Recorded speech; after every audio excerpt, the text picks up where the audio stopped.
Ri, a chave do entendimento da psicologia masculina, um livro de Robert Johnson. Capítulo 2, Parsifal. O mito deixa agora um pouco de lado a ferida do rei e passa para a história de um menino tão insignificante que nem nome tem, natural do país de Gales. Naquela época, qualquer país que geograficamente estivesse localizado nas fronteiras do mundo conhecido e que culturalmente fosse atrasado, seria o lugar mais impensável para ser o berço de um herói. E isso nos faz lembrar o herói que nasceu num lugar assim. Que bom pode vir de Nazaré. Quem iria aventar a hipótese de que a resposta ao nosso sofrimento viria de Gales? O que significa que nossa redenção, segundo o mito, vem do lugar menos esperado. Novamente, isso nos faz lembrar que será uma experiência muito humilhante descobrir qual o caminho para a redenção de nossa sofisticadíssima ferida rei pescador. A palavra humilde vem de humus, que significa da terra, feminino, sem sofisticação. Encontramos na Bíblia: a não ser que nos tornemos criancinhas, não entraremos no reino dos céus. Segundo Jung e sua tipologia da personalidade, existem 4 funções superiores: o sentir, o pensar, a percepção e a intuição, que constroem o temperamento. Uma pessoa educada tem ao menos uma dessas funções superiores, mas existem outras que lhes são opostas, por isso chamadas inferiores, e que também compõem a nossa personalidade. Nossas funções superiores são responsáveis pela maior parte dos valores da nossa vida, pelo desenvolvimento e força da nossa personalidade, mas elas também nos levam à ferida do rei pescador. As funções inferiores, partes nossas que são menos distinguidas, é que nos vão curar aquela ferida. Assim, é a faceta tolo ingênuo de Gales que vai levar o rei pescador à cura. Mas voltemos ao menino de origem tão baixa que nem nome tem. Mais tarde saberemos que se chama Parsifal, o tolo ingênuo. Na realidade, o nome tem um significado mais profundo, o que mantém os opostos juntos, e já profetiza seu papel como aquele que cura, como o significado da palavra chinesa Tao. É humilhante para um rei pescador depender da sua natureza Parsifal para sua salvação, pois seu orgulho é pisoteado com isso. Jung descreve a esse respeito uma ocasião em que se viu forçado a apoiar-se nessa virtude, e justamente o rompimento entre ele e Freud deu-se por causa da natureza do inconsciente. Freud dizia ser o inconsciente o repositório de todos os elementos inferiores da nossa personalidade, uma espécie de sucata de coisas reprimidas e sem nenhum valor na nossa vida. Já Jung insistia ser o inconsciente a matriz e o poço artesiano dos quais brota toda a criatividade. Como Freud não aceitasse essa afirmação, deu-se a ruptura entre ambos, o que foi assustador para o jovem e inexperiente Jung, ainda sem qualquer reputação. Pareceu-lhe estar acabando uma carreira antes mesmo de começá-la. Mas foi para casa e decidiu que, se acreditava realmente que o inconsciente é a fonte da qual brota toda a criatividade, teria que confiar nisso. Ele sabia onde buscar a cura para sua terrível ferida, e buscou-a em seu mundo interior. Trancou-se em seu gabinete e pôs-se a esperar pelo inconsciente. Não demorou muito, levado por ele, viu-se sentado no chão a brincar com joguinhos infantis, o que o fez recordar-se das suas fantasias de criança. Pôs nelas toda a sua atenção. Durante meses, diariamente, trabalhou em privacidade suas fantasias e expressou-as nas construções de miniaturas de cidades, vilarejos, fortes em seu quintal. Quando criança, havia fantasiado tudo isso. Confiava plenamente no seu sentir inocente, nessa experiência infantil, que foi para ele o início do extravasamento vindo do inconsciente coletivo, o legado da psicologia junguiana. um grande homem que foi humilde o suficiente para confiar sua cura a Parsifal. Parsifal, vamos chamá-lo assim, só lembrando que por enquanto ele não tem nome, é criado pela mãe, que se chama Dor de Coração, sem conhecer o pai, falecido, e sem saber nada a seu respeito. Seus 100 irmãos ou irmãs, cresceu em circunstâncias primitivas, usando roupas grosseiras tecidas em casa, vivendo sem qualquer instrução, na mais completa ignorância. Não faz nenhuma pergunta, simplesmente um jovem ingênuo. Na mitologia, frequentemente o jovem redentor não tem pai, é solitário e criado humildemente. Um dia, em seus primeiros anos de adolescência, enquanto brincava fora de casa, avista 5 cavaleiros que se aproximam. Eles cavalgavam usando todos os seus equipamentos: atavios vermelhos e dourados, armadura, escudos, lanças, tudo, enfim, que a cavalaria adotava. Ofuscam o pobre Parsifal de tal maneira que ele sai correndo para contar à sua mãe que vira 5 deuses.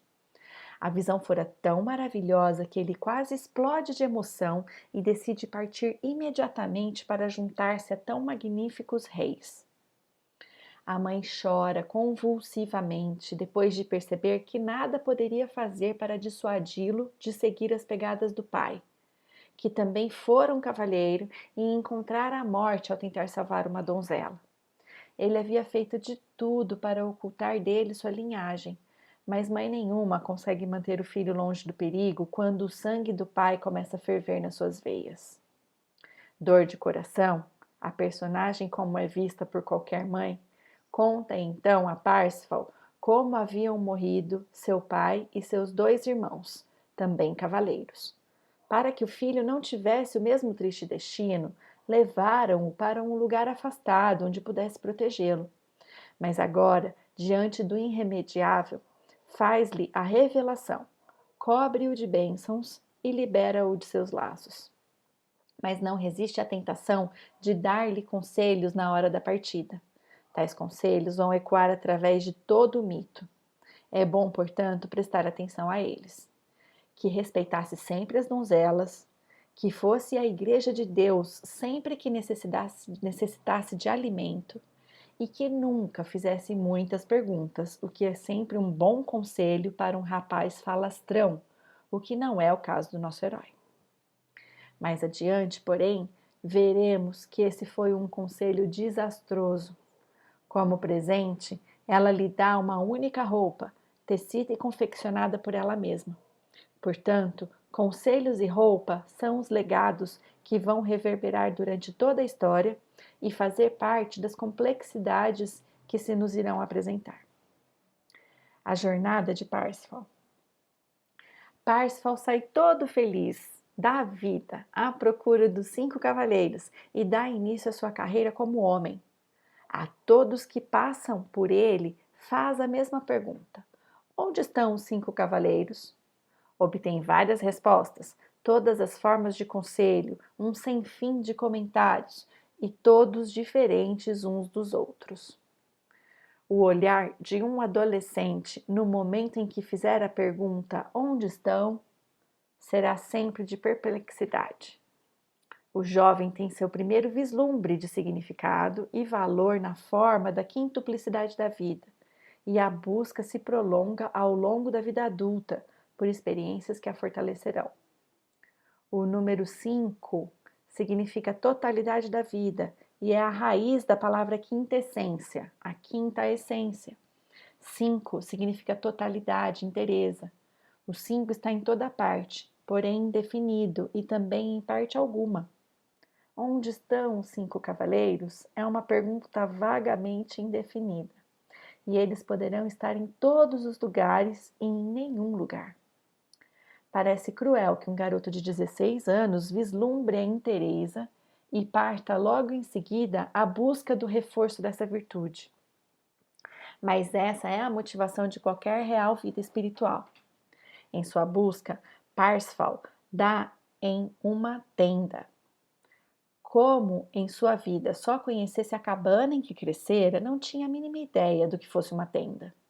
Para ele era o lugar mais maravilhoso que já vira, e por isso presume que está diante de uma catedral divina, tal como as histórias de sua mãe descreviam.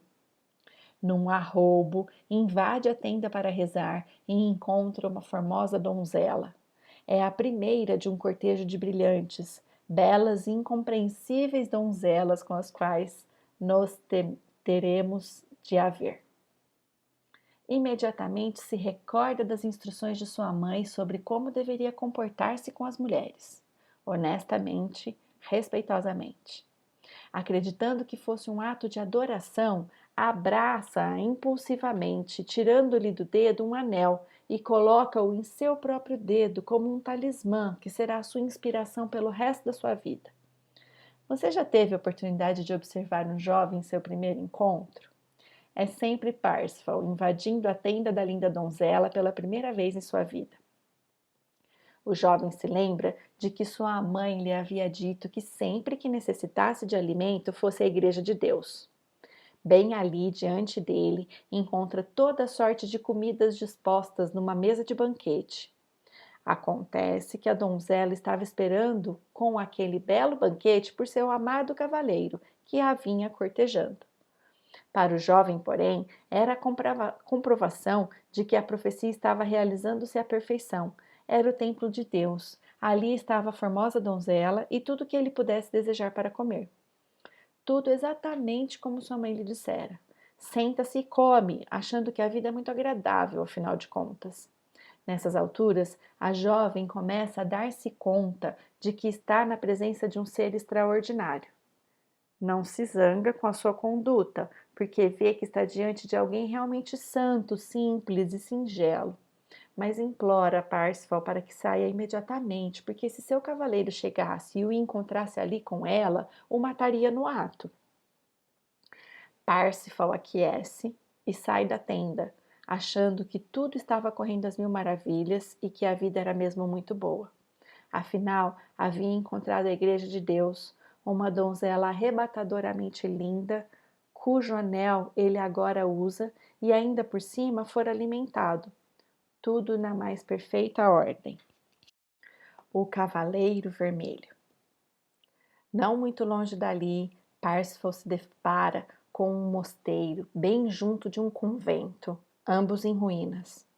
Os monges e as freiras se encontravam muito angustiados, porque, embora o Santo Sacramento estivesse sobre o altar, estava fora de alcance.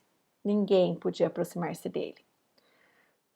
A lavoura não crescia, os animais não procriavam, as fontes haviam secado, as árvores perdido os frutos.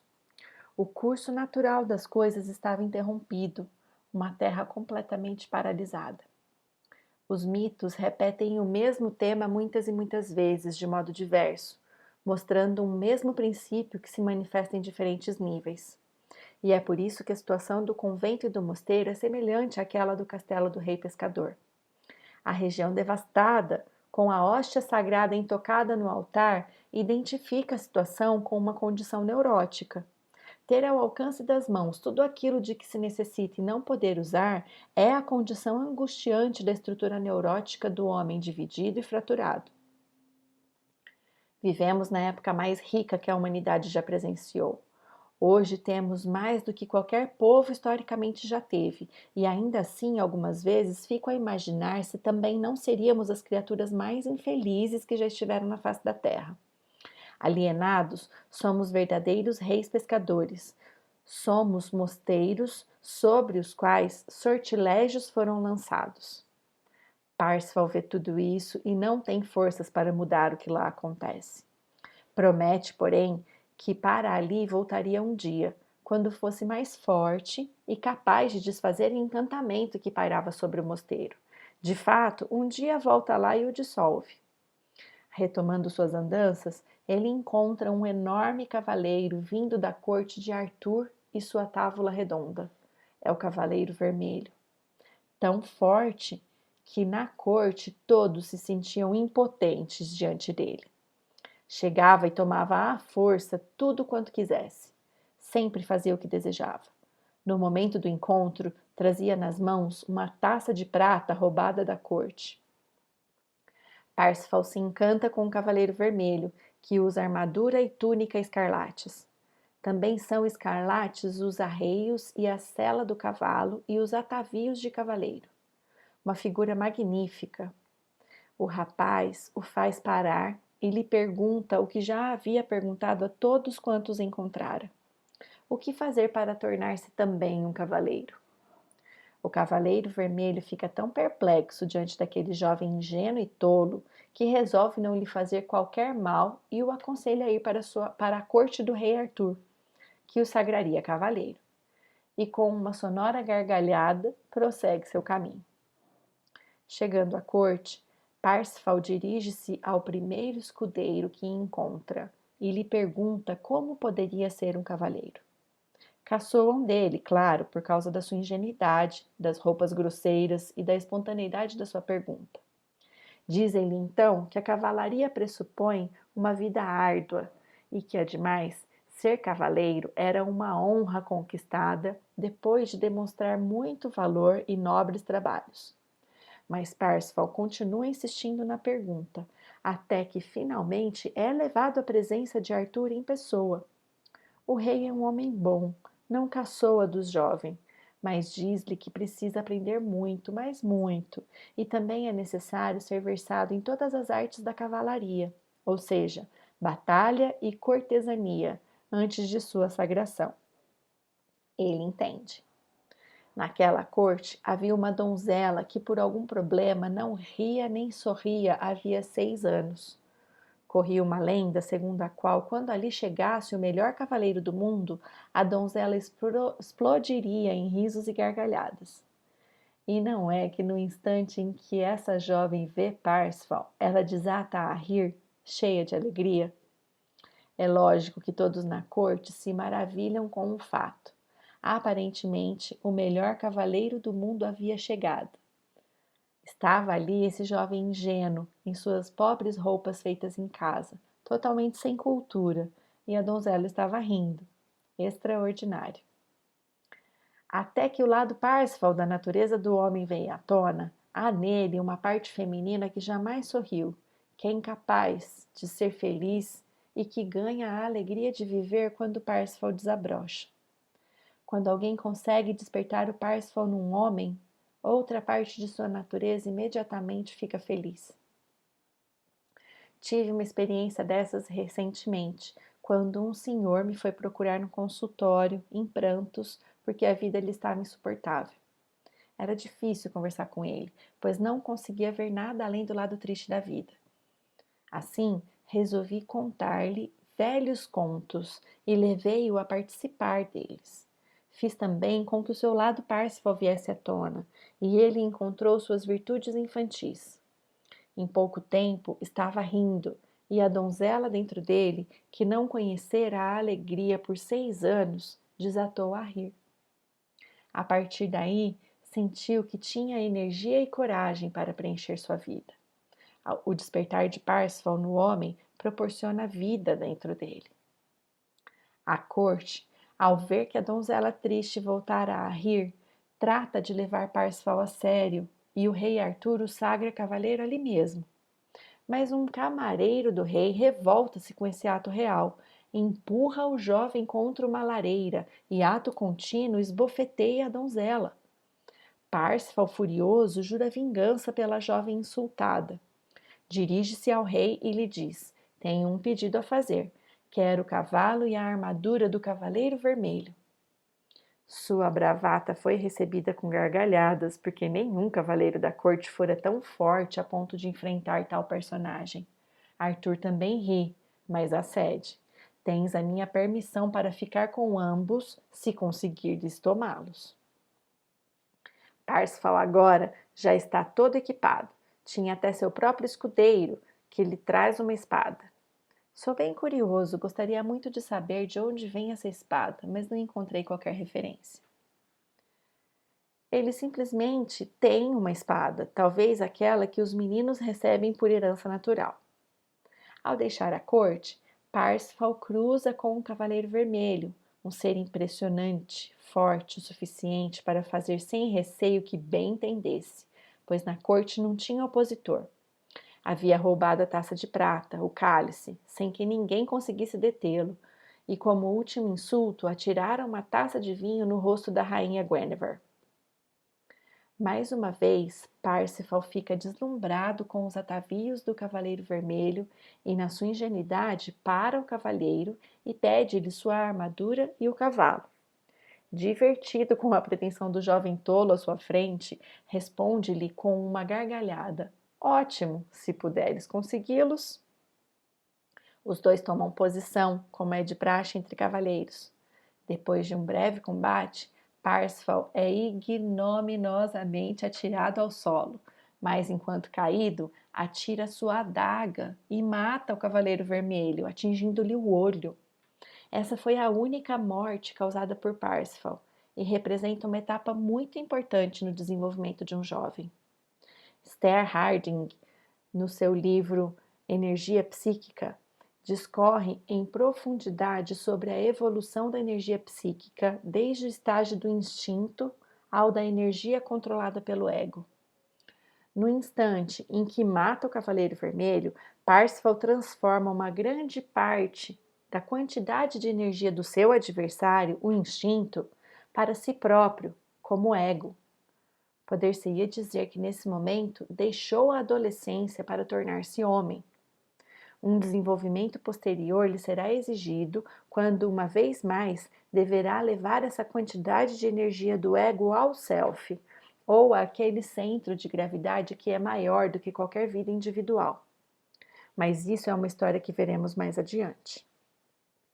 No decorrer de sua carreira, Parsifal derrota dúzias de cavaleiros, mas somente mata o Cavaleiro Vermelho. Aliás, é a única morte da versão francesa. De cada cavaleiro derrotado, o jovem consegue extrair a promessa de que se apresentaria à corte do rei Arthur e se colocaria a serviço daquele nobre rei. Esse é o verdadeiro processo da nobreza na vida do homem, e é o ponto alto dessa meia etapa da sua carreira. Nenhuma explicação é dada para a morte do Cavaleiro Vermelho. Dá o que pensar se nos pusermos a analisar o que poderia ter acontecido em nossa cultura ocidental se esse cavaleiro tivesse sido mandado para servir Arthur e sua corte, ao invés de ter sido morto. Um estudo dos ensinamentos indianos fornece um caminho alternativo para lidar com a energia do Cavaleiro Vermelho dentro de nós. Tais ensinamentos recomendam que se reduza a dualidade entre bem e mal na vida, e assim se diminua o poder do Cavaleiro Vermelho, porque dessa forma, em vez de matar aquela virtude energética, poderíamos acrescentá-la ao ego. Mas nossa maneira ocidental é partir pela senda heróica, lutar, matando ou conquistando, e encontrar a vitória. Na vida do jovem, a vitória sobre o Cavaleiro Vermelho pode tanto ser conseguida na dimensão interior quanto na exterior. Ambas as formas são efetivas. De qualquer maneira, o Cavaleiro Vermelho representa o esforço viril, forte e masculino de que qualquer garoto tanto necessita. Assim, se o cavaleiro for morto externamente, o rapaz adquire a virilidade masculina por ter superado um grande obstáculo. Ao derrotar ou ultrapassar um adversário ao longo do seu caminho, numa contenda que requeira dele muita coragem, de alguma forma ele adquire o poder do Cavaleiro Vermelho. Muitas dessas vitórias têm lugar nas diversas competições, em algum teste de resistência ou em qualquer outro tipo de triunfo. Uma das coisas mais amargas da vida é que geralmente se ganha algo em detrimento de outrem, ou seja, o jovem ganha a armadura do cavaleiro depois de matá-lo. A vitória parece mais doce na presença do outro que perdeu. Talvez isso seja inerente à masculinidade, mas também pode ser uma fase de evolução que um dia será superada. Hoje, subjugar o Cavaleiro Vermelho é um ato cruel e sanguinário.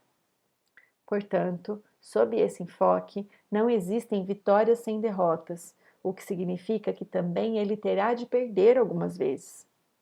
Em algum ponto da sua vida, entretanto, vai precisar apoderar-se da armadura do Cavaleiro Vermelho para ser o vencedor, o número 1. Para os jovens, é uma questão de vida ou morte. Muitas vezes é necessário um grande número de experiências do tipo Cavaleiro Vermelho para se conseguir essa energia. Mas se o jovem não tomar cuidado, poderá passar o resto da vida comportando-se como esse cavaleiro, ou seja, como um ferrabras. Muitas vezes, os homens colocam competitividade em tudo, o que denota sempre um certo traço de adolescência. Talvez muito do fascínio das lutas, da guerra, do encanto pela vida militar tenha suas bases na estrutura Cavaleiro Vermelho. Mas existe também uma dimensão interior na disputa. Cavaleiro Vermelho.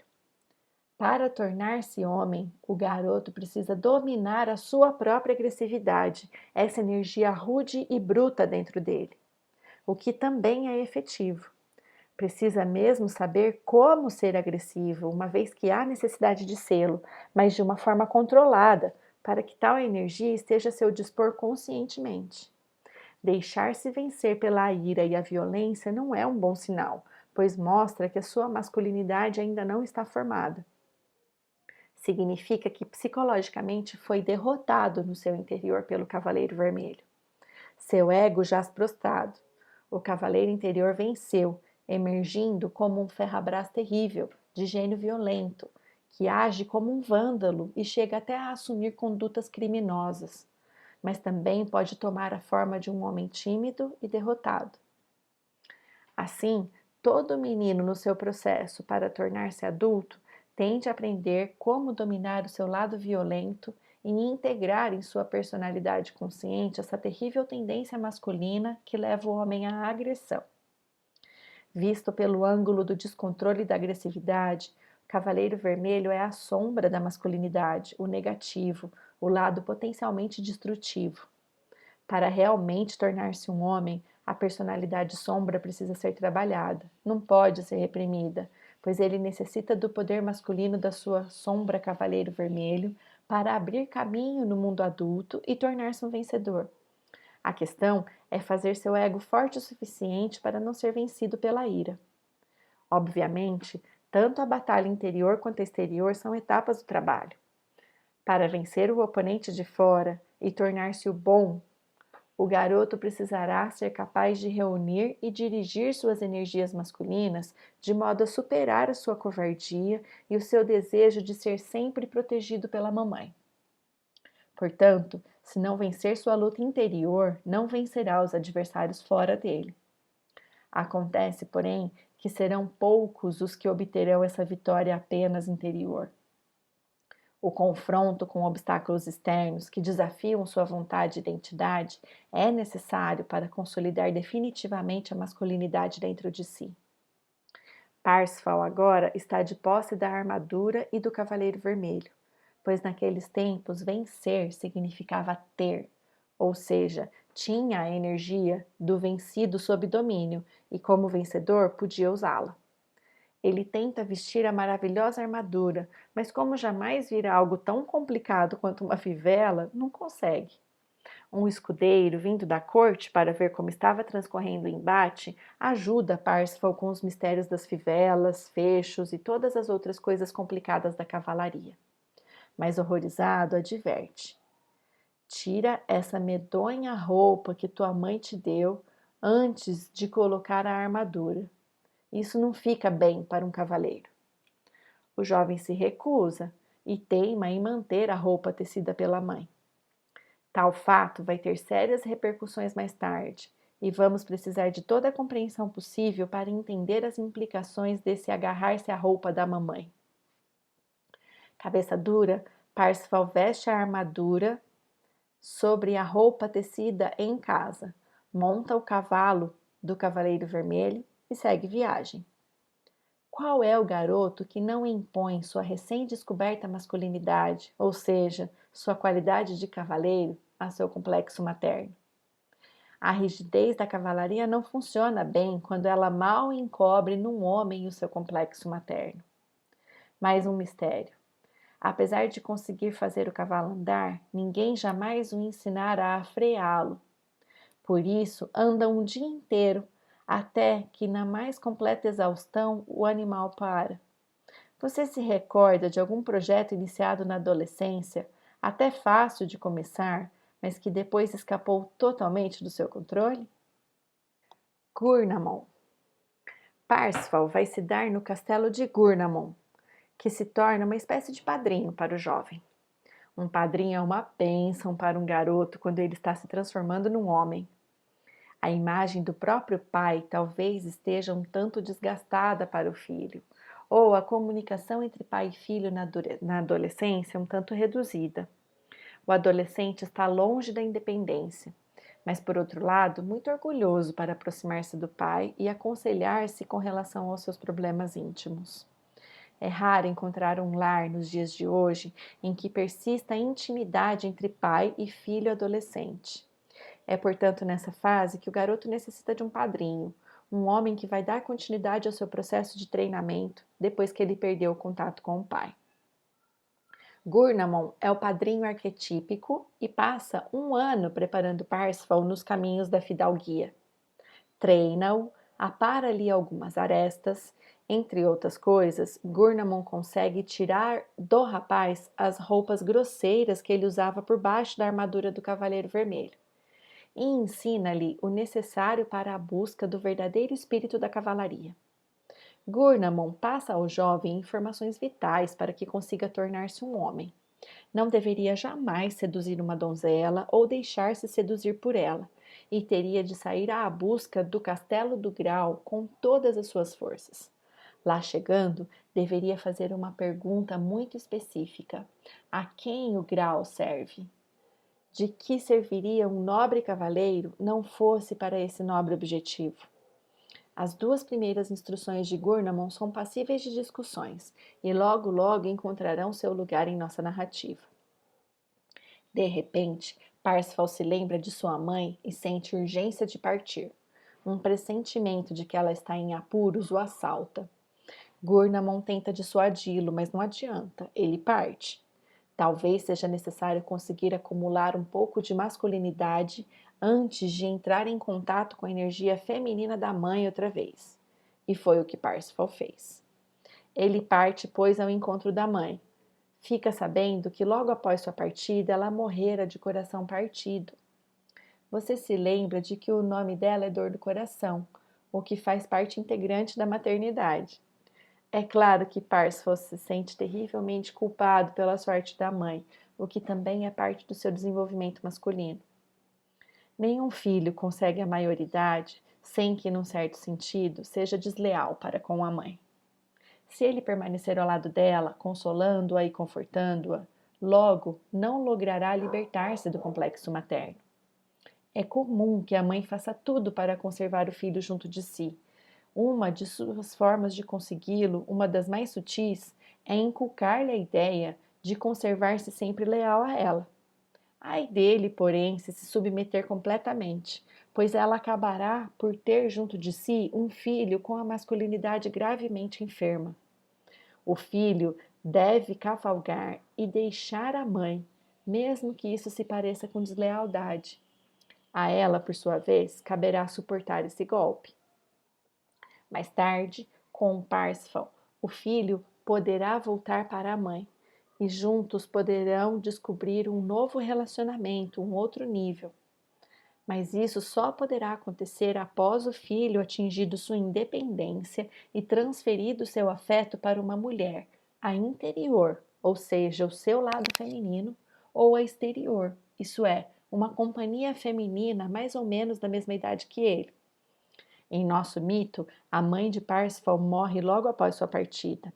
Talvez ela represente aquela espécie de mulher que só tem existência própria como mãe e que psicologicamente morre quando esse papel lhe é tirado, por sua incapacidade de tornar-se um indivíduo.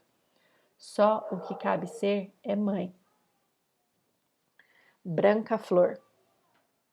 Muitos encetam suas jornadas vida fora em boa fé, mas com muito pouco entendimento psicológico sobre o porquê de estar em um determinado caminho ou onde esse vai dar. Muitas vezes as pessoas têm uma meta, mas fracassam, não a alcançam, e nesse caso, com frequência, o próprio destino presta-lhe um serviço inesperado, quando objetivos muito maiores poderão ser cumpridos. É o que ocorre com Parsifal quando sai em busca da sua mãe e encontra a branca flor. É aí que ele encontra uma motivação muito maior para sua vida antes de descobrir o grau.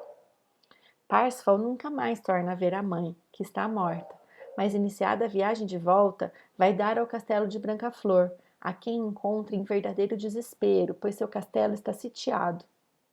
A jovem lhe implora que resgate seu reino. Promete-lhe céus e terras caso ele liberte do cerco inimigo. Seguindo a profunda lei que diz que um homem não se dá conta de sua própria força até que dela necessite, Parsifal manda chamar o segundo homem em comando do exército inimigo, desafia-o para um duelo, vence-o heroicamente, poupa-lhe a vida no último momento e ordena-lhe que preste sua lealdade à corte do rei Arthur. Repete o mesmo feito com o primeiro no comando. Esse é o início de uma incrível sucessão de embates que irão aumentar o número de cavaleiros da Fraternidade da Távola Redonda. Esse é um modo poético de esboçar o processo que Jung descreve como recolocando o centro de gravidade da personalidade. Um processo delicado e altamente consciencioso de retirar energia do reservatório indomado de energia masculina para colocá-la no centro consciente da personalidade, que aqui é representado pelo rei Arthur e sua távola redonda. Nenhum empenho é mais nobre ou heróico do que esse ideal, na primeira metade da vida de um indivíduo. É servindo Branca-Flor que Parsifal se dá conta da sua tarefa heróica.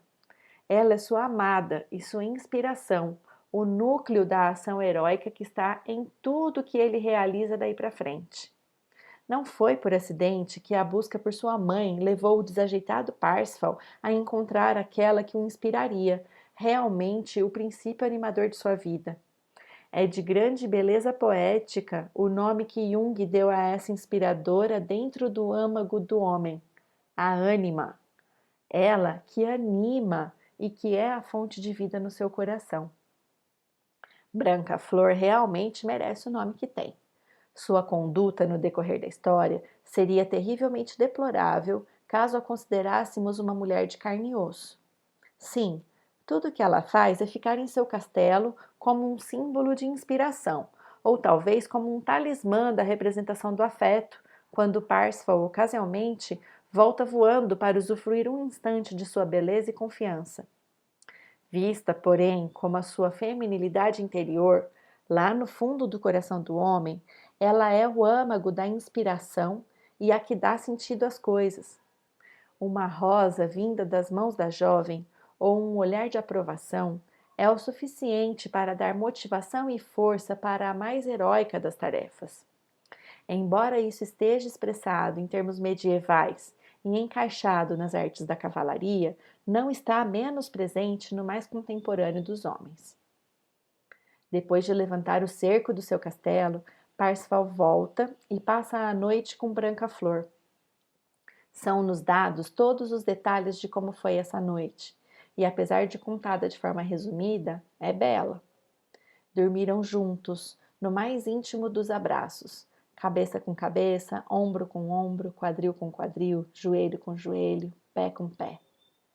Mas esse abraço foi casto, de acordo com os votos do cavaleiro, de que não seduziria e nem se deixaria seduzir por uma formosa donzela. Um voto que ele precisa manter se quiser conseguir a visão do grau. Parece difícil de acreditar, mas de repente se percebe que esse é um encontro interior, algo que se passou no íntimo de Parsifal. O mito, aqui repetindo o que já foi dito, não está tratando da mulher de carne e osso quando cita Branca-Flor, mas sim da mulher interior do homem, sua ânima. É por demais importante fazer essa distinção entre mulher exterior e a característica feminina que faz parte do interior do homem, e manter as leis internas diferenciadas das externas. As leis da psique, as leis que regem a parte interior, são muito específicas e frequentemente distantes das externas.